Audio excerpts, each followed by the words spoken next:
Matapos ang halos 2 taong pandemic,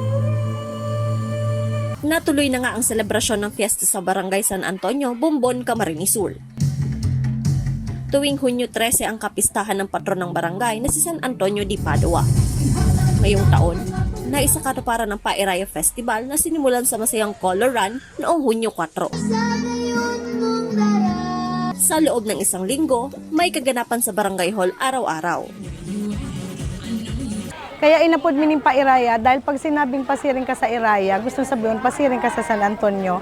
Kaya ipinag-promote mi po ang mga produktong original na hali digdi sa barangay. May arog kan pagmamais, pag-uumak, pagkakaing na halawig ng panahon na pinagkakabuhayan kan mga kabarangay ko na gusto kong tawan ng pagirumdom sa modernong henerasyon ngunyan. Highlights naman ng okasyon ang pagandahan at pagapuhan sa Barakong Magayon, Iraya. Miss Little Iraya, Miss Teen Iraya. At ang street dance competition, nilahukan ng iba't ibang zona ng barangay, tampok ang kultura ng mga taga-Bumbon. Nahihiling mo na magayon ang paduduman na rin dati. Nagkakasararo kami, as in nagkakauga kami ng maray na kooperasyon dahil sa sakuya pong pagtubod. As in, siguro nahihiling manindaan sa kuyang paghigos.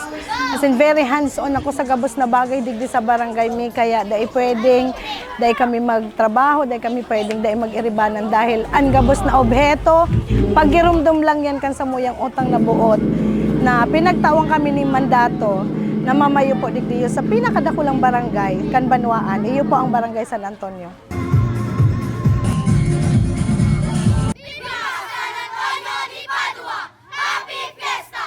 Marge Serico, CSN.